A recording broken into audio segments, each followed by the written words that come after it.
Bill, it's great to have you back. Thank you very much. Thrilled to be here. So I'm going to get straight into it because you're always an interesting guy with a nice, unique perspective on things. So you've updated your book, True North, and I wanted to know what's the reason for now? Why now? Why did you feel it had to happen now? Well, I think it's time for the emerging leaders in the world to step up. And I'm referring to Gen X, Yes. millennials, all the way down to Gen Z. I think baby boomers have had our time, and Yeah. we need new leaders, but we need them to be authentic and to deal with the great challenge we're facing as a nation, as a world today. I've never seen a time when there are so many challenges out there. As some of my Gen Z listeners are going to say, but we are stepping up. You are. I think Gen Z is still in the process of deciding where it's going to come out from Yes. these things, and we have had a number of Gen Z leaders step up. So great. But I'm also looking at people in business, and one of the things I'm urging the baby boomers to do is step aside and open the doors for these fantastic new leaders and give them the opportunities. Don't stay in place and kind of suppress them, because I think organizations really need their energy, their enthusiasm, their ideas. What you say is actually very important, and I think it's a little bit underplayed. We give new emerging leaders a lot of advice. Your book is one really great example of that. And also the enormous work you've done before you've written your book as well. But sometimes we don't give them the opportunities. Absolutely. And I had those opportunities at 27. I was made general manager for Litton Industries' emerging new microwave oven division. It Yes. didn't, and there was no consumer market. We had to build one. We Yeah. went like 10 million to 200. That may sound like a lot, not very much today then, but it was a lot then. And anyway, I had that opportunity because somebody's willing to give it to me. So I've always at Medtronic and everywhere I've been looked for opportunities to find outstanding leaders and open the door and see how they could develop and give them the opportunity. Now, you obviously strike me as a kind of a gung ho guy who, seizes the moment, right? It's one thing to give opportunities, but how do people go about getting the opportunities? What kind of mindset do they need to be the kind of person who doesn't wait but tries to seize things? Vice, raise your hand. Say, I can do it. Don't ask for the promotion. Look where you can do right in the role you're in right now. You can take on so much more. And I love leaders, every stage of my career, who are willing to do that. And I've seen people, my students at Harvard Business Schools, the Yes. people I'm mentoring today, see them doing that. They're not asking, oh, I need more money. I need a promotion, a bigger title. No, it's that they say, hey, give me the opportunity. Let me lead that new thrust, that new marketing initiative, that new project, that radical new technology you're trying to get. And that's where they have a chance to shine. And frankly, and I push this from board perspective too. Hey guys, let's give people more opportunities here, and not make people stand in line. Because I tell you one thing about particularly the millennial generation, they're not going to stand in line, and that frustrates some older leaders. I say, why should they? I say, give them the Yes. opportunity right now. And that's we need more entrepreneurs, more people starting businesses too. What you say is so true, right? Because a lot of people, not everyone, but they say, where's my promotion? Where's the opportunity? But for example, when I was starting my career in management consulting, I never asked for a promotion. I just said, tell me where there's a problem Yeah. and let me go there and leave me alone. Right? I mean, that's pretty much it. But I think a lot of people, they want the promotion versus saying, give me the problem or give me the opportunity. Yeah, and you said it well. And let's start from a client perspective, whether not just consulting, it's Medtronic looking at what are our patients' needs. It's anyone in the tech sector saying, not what's the great technology I can deliver, but no, what do my clients need? Then devise a solution. So I think everything starts with what my customers and my clients need. Then we work our way back. I remember I had to cancel a major pacemaker program at Medtronic many years ago because Yes. I asked the people running it, I said, so what's the benefit to the customer, to the patient?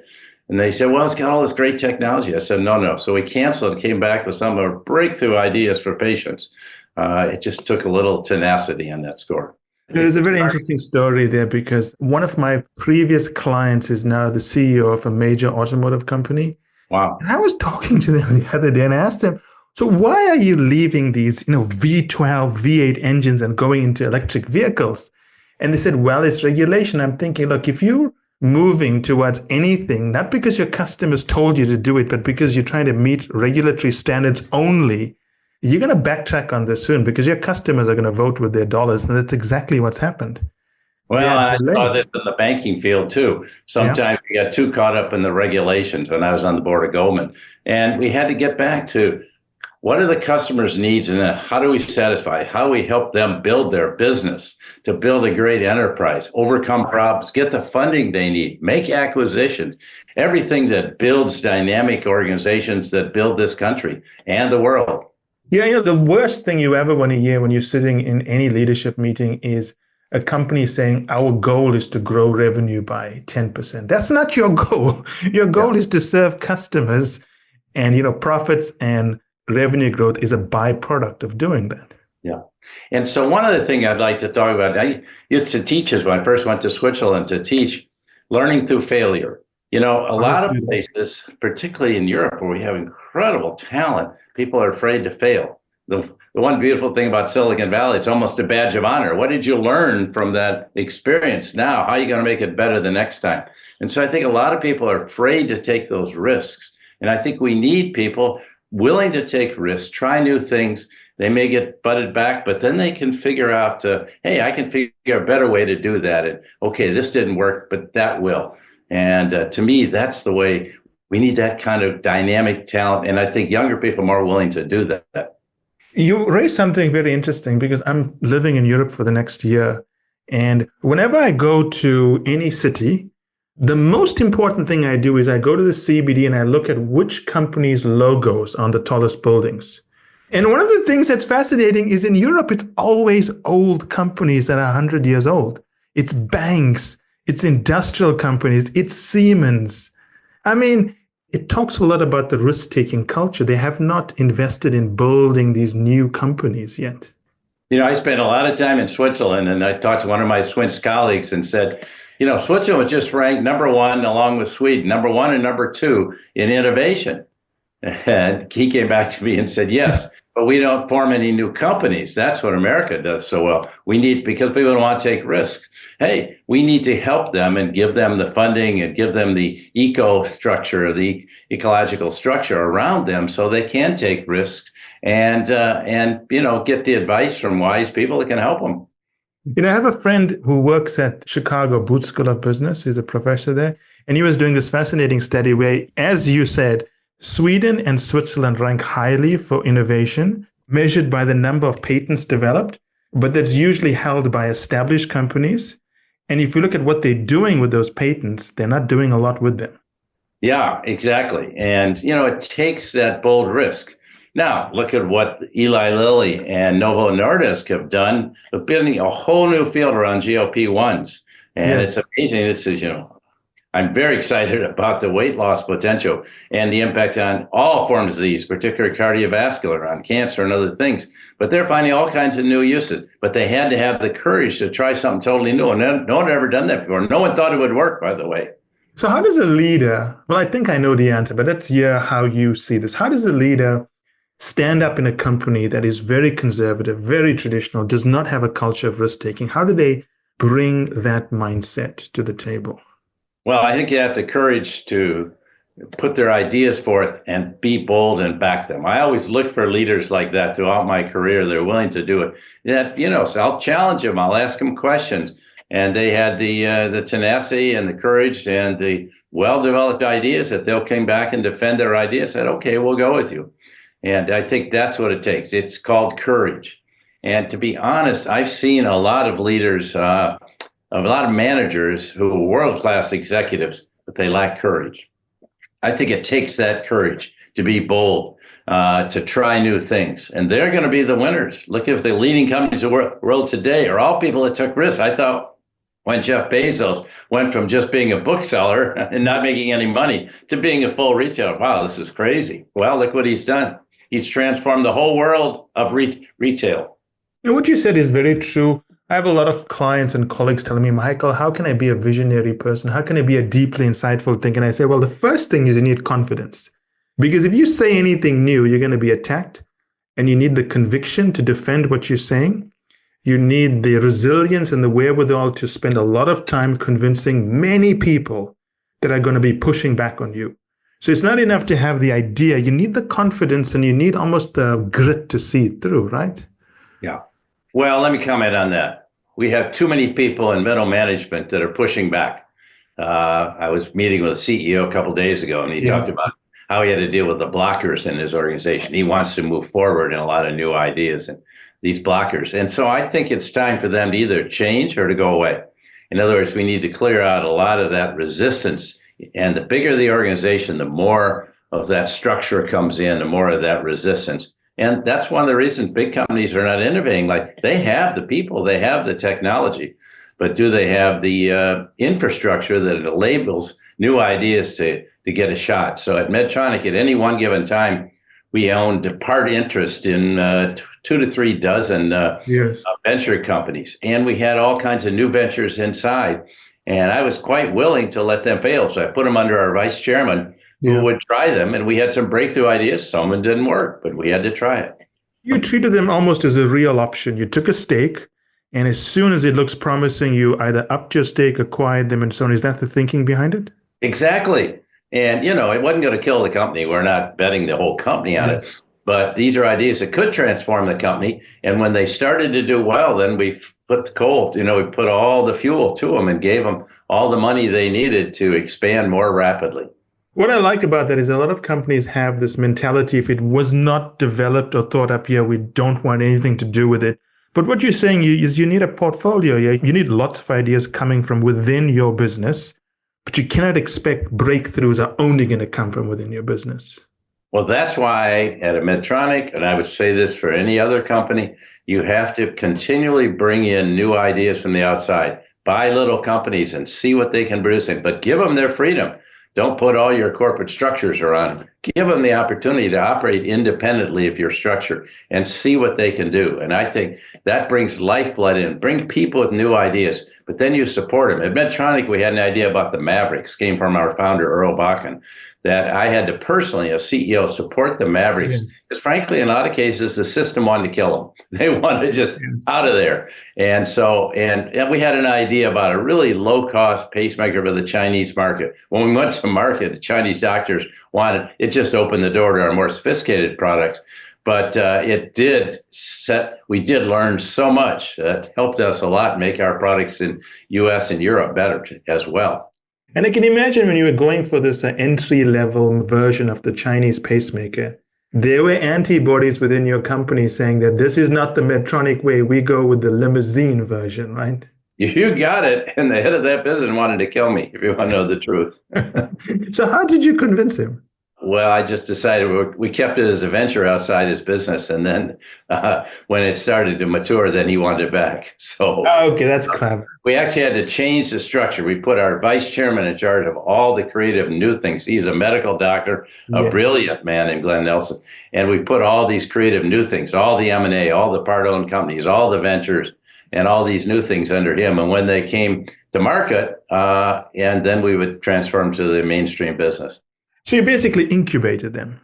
Yes, exactly. And you need that incubator. That's what a lot of small venture companies in Silicon Valley have, is they're incubated by the venture capitalists. Well, I remember once doing some work for a European company, a bank, and they loved the idea of an incubator. And they were using the word all the time. But when you actually looked at what they were doing, they were not building an incubator to protect a baby. They just liked the term. They kept it within the mainstream organization. It never went anywhere because, the antibodies, the established businesses killed any new idea that they thought was going to threaten revenue and cash flow. I learned that in my decade at Honeywell. And, that's why, and by the way, I comment on Europe. You said you're living in Europe. European had brilliant scientists, brilliant engineers. I taught over there for a couple of years. And we just need to give them an opportunity, an organization structure, something where they can get going, because it's not going to come out of a Siemens. It's not going to come out of a giant company. It's going to come out of allowing them to have a freedom to go produce whole new ideas and creating those structures. So I'd love to see Europe do more of that, because their educational systems are so good and their people are so capable. Well, I think it could happen, right? One of the things I saw is that In Denmark, they increased the retirement age, I think, to 70. And I Hmm. noticed European economic growth rates, GDP growth rates are so low, they have to do something radical to get growth. And that means being more innovative. Yeah, exactly. By the way, I worked a lot with the Japanese companies. I have highest respect for these companies, but Yes. why is the Japanese economy stagnated for 30 years? It's because there is a fear about new ideas. And so I think this is the whole key to the future of growth for any business and any country, if you can turn that on. And I see this happening all over the United States. I hope it'll happen all over the world. And I think Japan has not exactly, but the same challenge as in Europe, where you have these established gigantic companies doing most of the R&D, producing most of the patents, which they then sit on. It's not hived off into businesses, run by young, hungry people who have something to Right. prove. No, and it's very hard to get it through. But I remember when I was working with Sony years ago, decades ago, and Akio Yes. Morita, he personally was involved. He was the one that had the idea Yeah. about the Walkman. That may sound like ancient Yes. history. But yeah, he had the idea because he was in New York and he saw people putting boombox on their shoulder. He said, "Hey, we'll give them something in their pocket," And I look at the creativity of what's coming out of Apple, and it continue to produce new ideas. And so, yeah, let's give them those opportunities. But we have to take some constraints away, and we have to find the vehicles, which a lot of it is funding, frankly, to make sure that we have the venture capital. I love venture capital to Yes. fund more startup companies. They won't all succeed, but some of them will be incredible successes. As a funny aside, when I started my career, I was going to be an energy researcher. Uh-huh. One summer, I got my hands on three books: Akio Morita's biography, Mm-hmm. Lee Iacocca's biography, Uh-huh. and a book about Jack Welch. And I thought, there is no way I'm going to sit in the lab for the rest of my life. It's all about creating new ideas and taking it to market and serving customers. Yeah, and you got the right, though. You said serving customers, figuring out their needs. We got a little gift on a patent settlement with Siemens, and it was turned out hundreds of millions of dollars. And I told the stock market, you're not going to see any of this in our profits. What we're going to do is we're going to take this money, and we've got a team looking at unmet medical needs that Yes. patients had. And we created a series of about 10 ventures at Medtronic. Some of those, frankly, were home runs. Some of them didn't work. And we tried them for 8 to 10 years. But it transformed the company and coming with all these new ideas. And I think, in the end, the stock market winced a little bit, but to heck with it. We didn't need a short-term bump. We need a long-term growth strategy. I like that idea. And talking about serving customers, one of the things I always do when I meet, especially banking executives, I ask them, when is the last time you were in a branch? And what did you do to serve a customer and what did you learn? And they almost will always tell you, well, the last time I was in a branch was maybe during orientation, or we had a party one of these days at our main branch in New York. But the reason I bring this up is because I think that what has happened over years is that we get very used to analyzing customer data, but not interacting or observing customers. You have to be almost like an anthropologist, I think. You got to watch your customers. So when I joined Medtronic, I had no medical experience at all. I had a lot of 25 years of technology experience, but and the engineers wanted to teach me how our devices work. No, the first thing I did is I went in to see an implant of a pacemaker, and then defibrillators, and then spine surgery.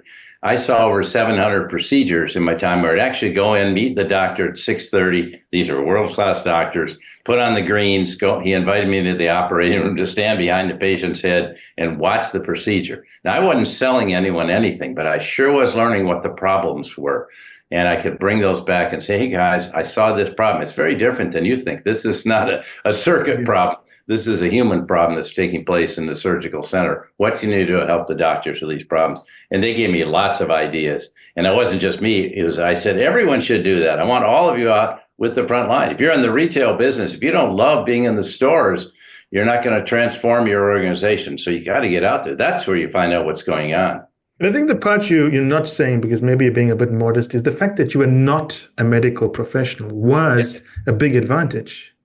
Well, maybe because I didn't have a lot of traditional ideas, but I did try to learn from them. I'll say Yeah. that. Well, the thing is, what I mean by this is you don't know a question is stupid, so you ask it. And that's when you learn, when you ask these very obvious Right. questions. Yeah. In fact, at Harvard Business School, we're teaching, we say it's really not about the answers, it's about formulating the right question. And I think that's true in business. How do you ask the right question, not just give people the solutions? Because maybe the wrong question, your problem you're solving. Yeah, no, but that's true, right? I mean, that's the first principle of business. It's not enough to be a problem solver. You got to solve the right problem. Right, exactly. So we teach people how to solve problems. I mean, Harvard Business School, all these great schools do it. But then we don't tell people that most of your life is about finding that one problem that's going to unlock great opportunities for clients and for you in the process of serving them. Yeah. So one of the things we're having now, you mentioned people sitting in their offices looking at data about customers, about their business, about quality. That's not the way you do it. You've got to get out on the front lines with your people. I learned more about quality just walking into our cafeteria at Medtronic and sitting with a group of production workers and asking about quality problems. That's where I learned what was going on. Walking into the labs and say, hey guys, what's going on? I remember I got the head of one of the business very annoyed with me. Why are you talking to those people? I said, because they've got all the ideas. What are you doing about it? Where are you? And so I think you've got to get out on the front lines.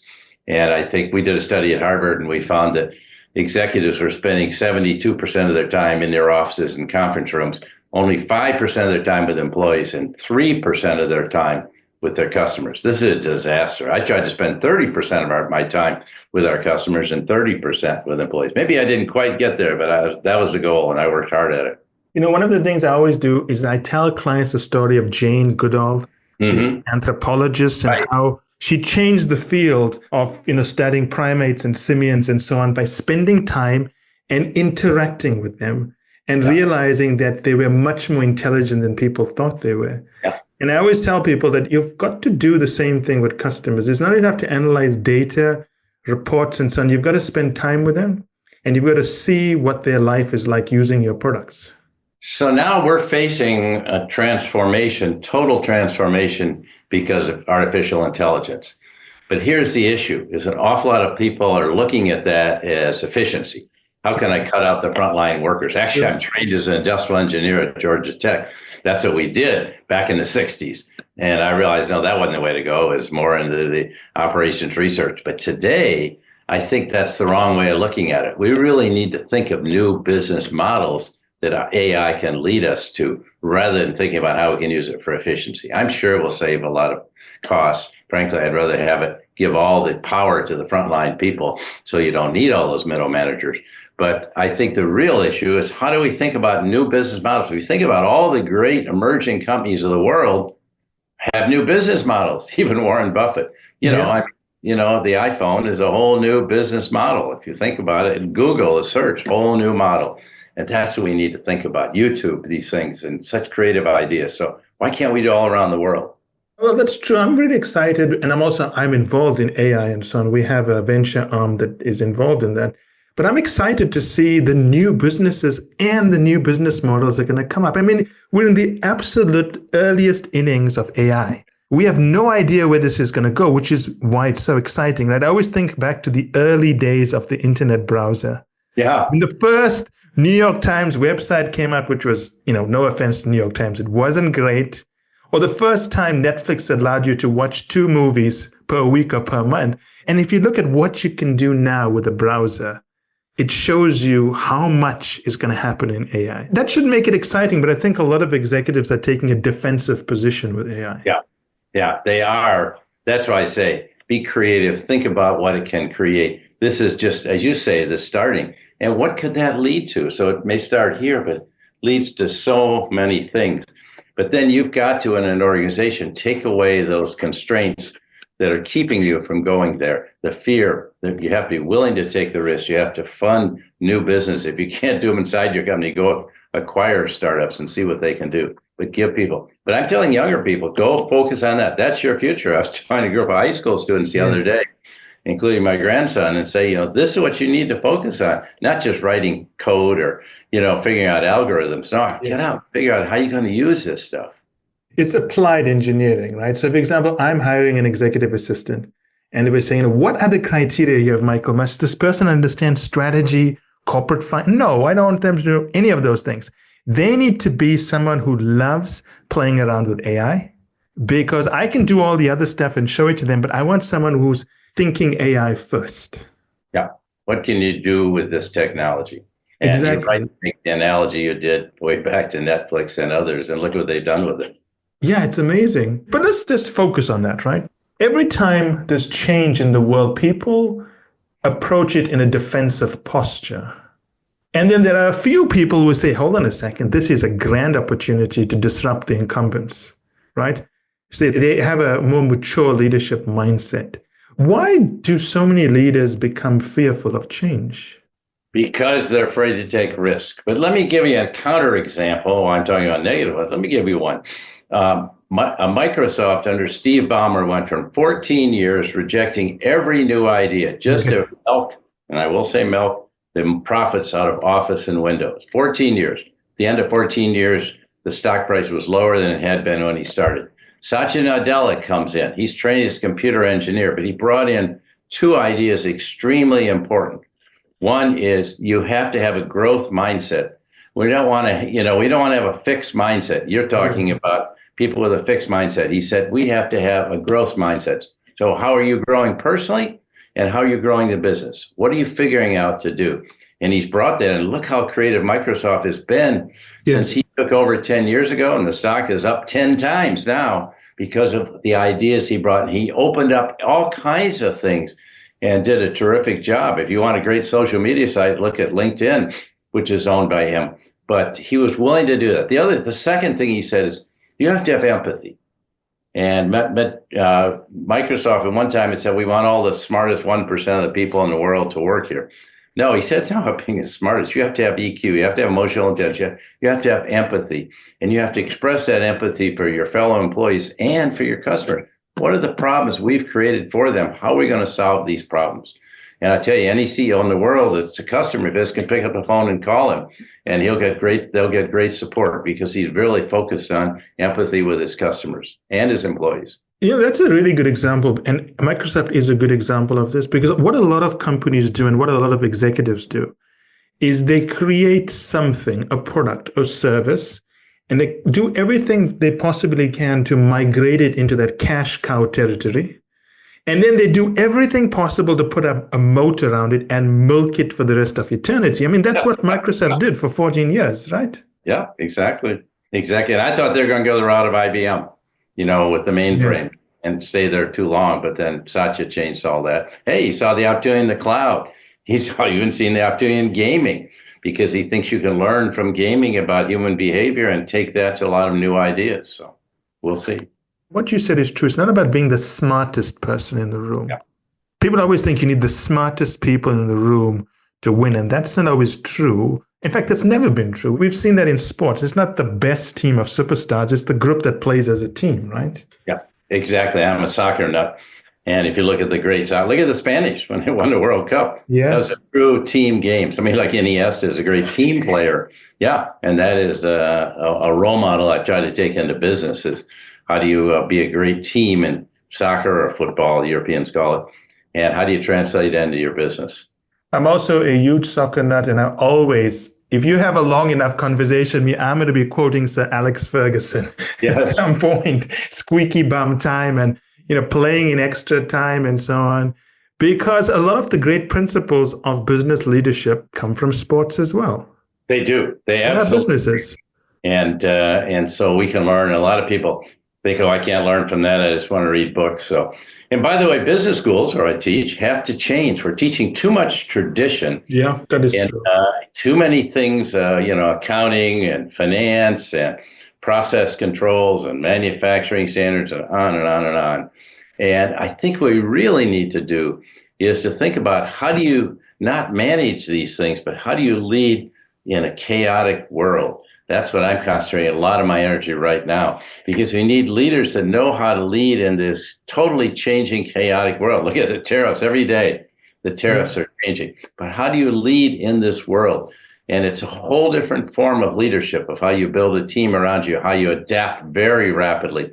You stay true to your principles. And by the way, we've seen organizations like Target, where I used to serve on the board, that's abandoned its basic advantage in diversity and trying to be more traditional, and it's killing them right now. And so you have to stay true to your principles and your values, but then you build out a new strategy. You're flexible, you're adaptable, and then you change the tactics to adapt to what the needs are today. And you move fast to do that.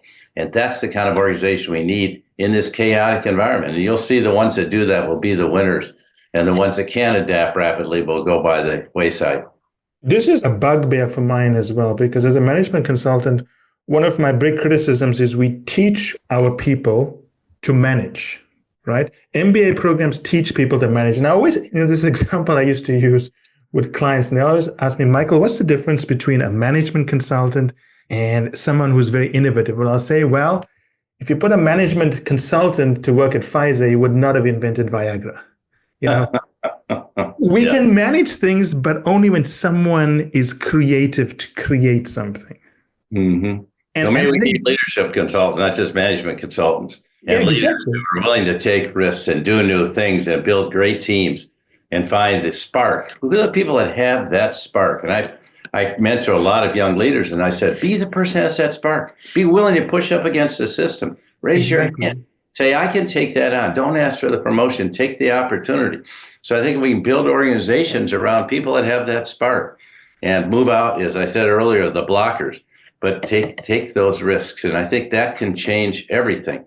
And by the way, you see this in the sports model too. Some aging players are great, but we really have to give young people a chance, and that they're the ones that you want to open the door. A 17-year-old soccer player could become great tomorrow, so give them a shot.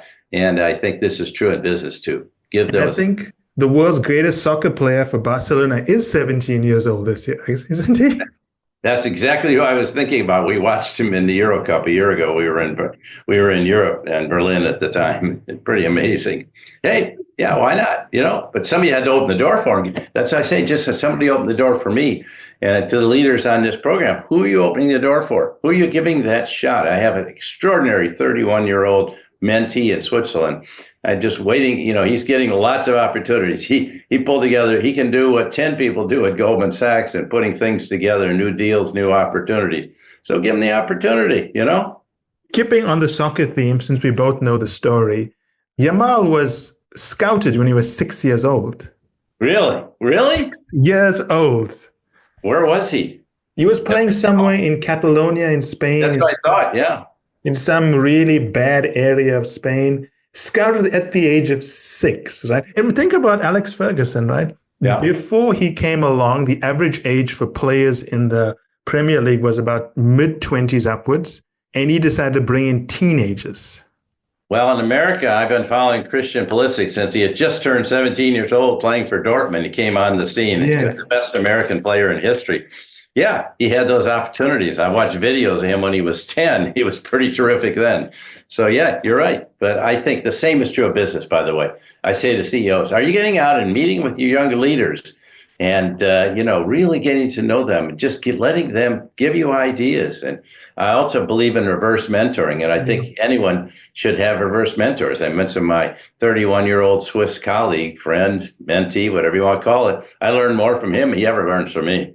Yeah, one of the things that I was trying to point out is that as leaders, we have to know when our skill is managing, because it may not be creating. And if that's the case, we got to bring in people who can create things. Yeah.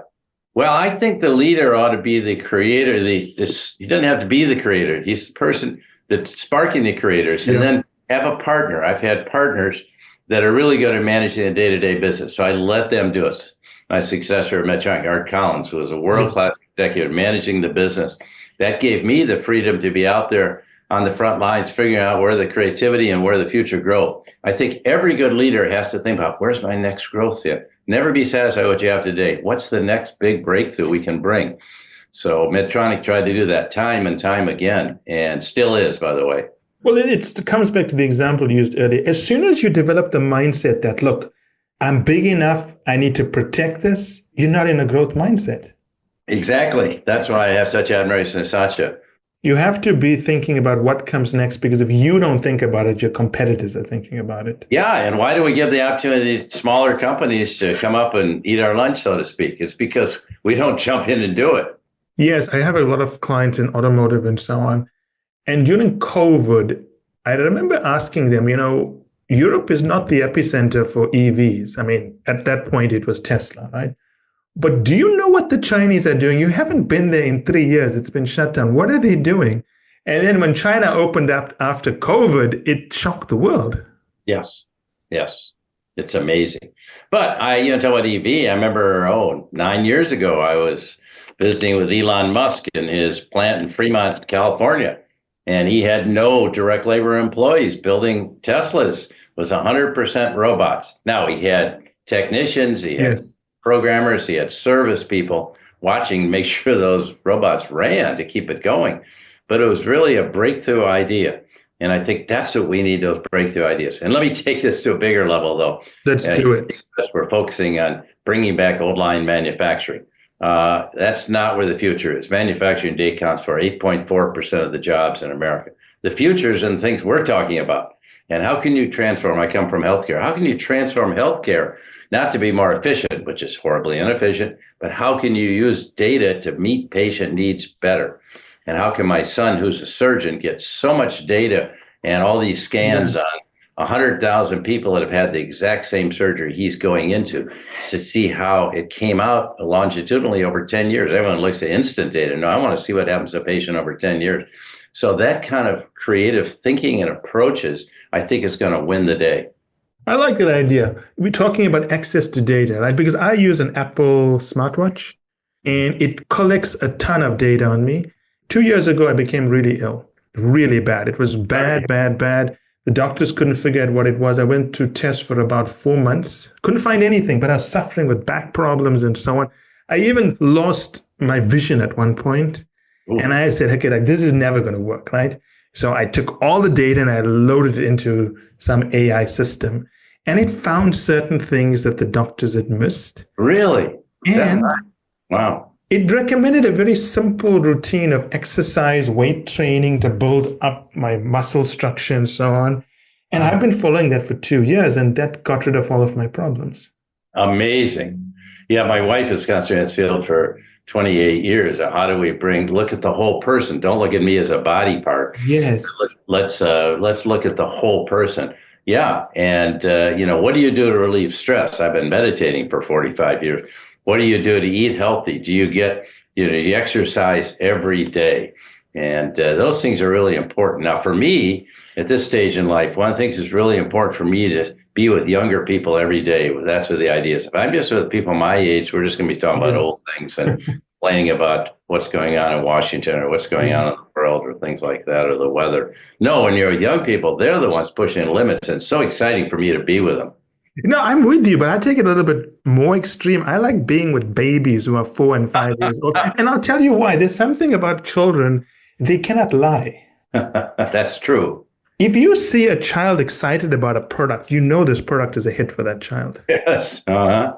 And it's a very interesting thing because children don't lie. If you ask a child, how do I look? They're not going to hold back. I mean, they don't know they're hurting your feelings, but they'll make a face and so on. But what I'm trying to say is that it's not only that you get ideas from young people, as you know, and as you've noticed, also the energy and enthusiasm they have that's so infectious.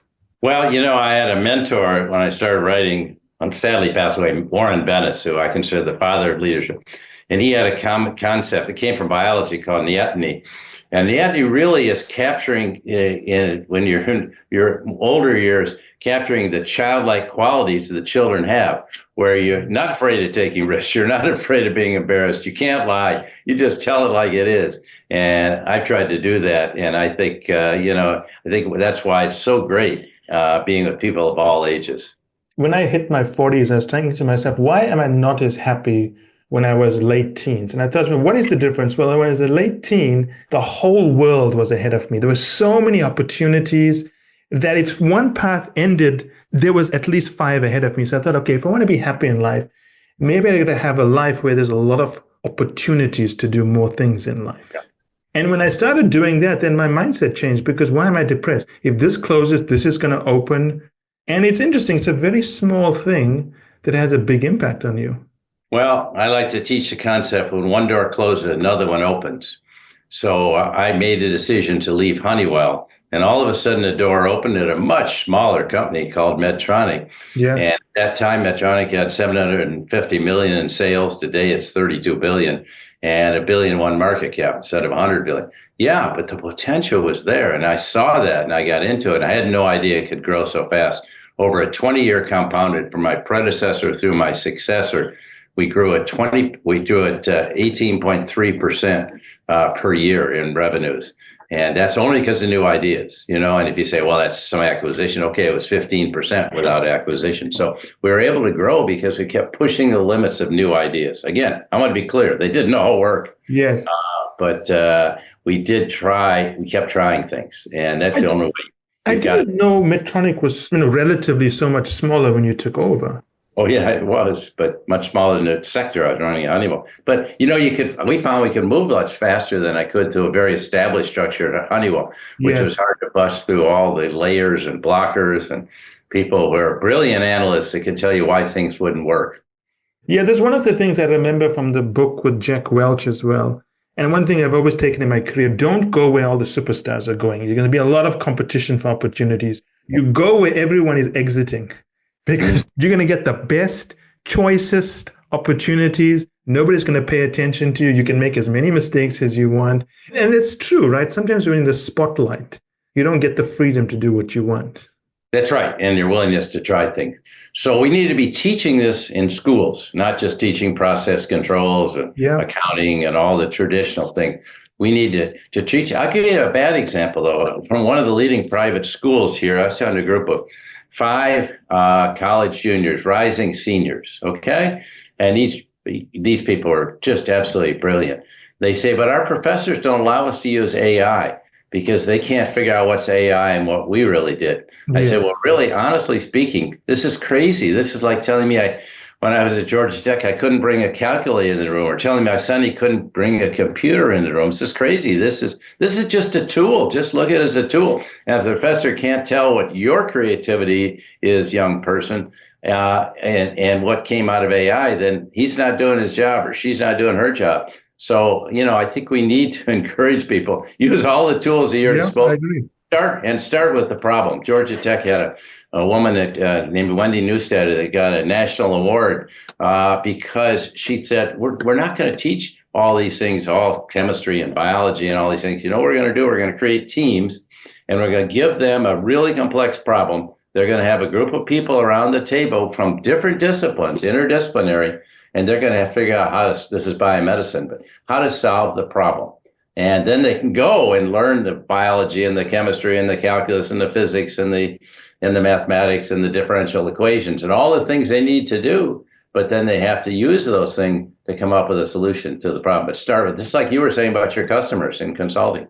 This is a very good example here because people don't understand the limitations they create when they ignore technology. I was speaking to I'm not going to mention the name, but one of the top regulators in Europe who wanted to ban the use of social media amongst all children until they reach the age of 18 or something, which is fine. I'm not going to get into that debate. But then I asked this person the question. So if you don't expose young people to this technology, how will Europe ever create something like this? Yeah, exactly. Exactly. And how do you take it to the next level? Okay. So I use a lot of social media. I particularly like LinkedIn, as I mentioned, because it gets me in dialogue with people all around the world. Amazing the dialogues I have people in India and in China and other places just on LinkedIn about ideas. And so I love it for that purpose. And I'm not on sites that do a lot of crazies like we see on TikTok. Not yet. Maybe one day, right? Bill, thank you so much. Is there anything you want to add, or is it a place our readers and listeners can get more information about you? Oh, absolutely. Just come to billgeorge.org. Everything I've been saying, it's all on my website and lots of ideas there. Please check it out carefully. billgeorge.org. Very simple. Now, here's what I'd like to say. Step up and lead. That's where we started out with my new book. And, I'm not trying to sell books, but I'm saying be that emerging leader. Be bold, be creative. Don't let the blockers get in your way. bust your way through the system and be that person that stands out. And if you take a couple of hits, a few arrows along the way, that's okay. You're going to do that as a leader. But we need more leaders who will step up, be creative, try new things, found new companies, be creative inside large companies, push the limits. Because, boy, if you don't do it now, you won't do it when you're 50 or 60. So take those risks and do it, and you'll have a great career. I have no idea where it'll lead. You may not either, but you follow that thread that'll keep you in. But most important of all, stay true to your purpose and values. Don't be motivated by external acclamation and adulation. Be motivated by inside you of making a difference in the world and leaving a mark. There's maybe one story you want to add to your list of stuff you teach in the business schools, but I always tell clients the story of the mid-engine Corvette. It took them 6 decades to do this. Wow. And imagine the risk, the resilience, the belief and determination to do that. Yeah. Well, that's what we need to do. Medtronic has a product called Ardian, and it failed its first clinical trial. And I said to the CEO, who I met with every month, I said, Omar, tell me, did this fail because it didn't help the patient, or did you choose the wrong patients? He said, no, it's clearly the latter, and we had statistical endpoints that were wrong. I said, start over, do it all over. By the way, now it's on market, and it's going to do a tremendous amount to help to treat high blood pressure, and in a breakthrough way. So this is a product that can really transform society, because so many people have high blood pressure and it's not treated. So it's just, but he had to push through, and it took him, I think, 12 years to get approval from the time they started. 12 years. Yep. A resilient man, a determined man right there. Yes, exactly. He had the courage to keep pushing it because he believed in it. And that's, if you look at the great breakthroughs, that's where they come from. Well, always a pleasure. I enjoyed speaking to you. I look forward to great to be with you. Thank you. Have a great evening. Take care. Ciao. Bye now.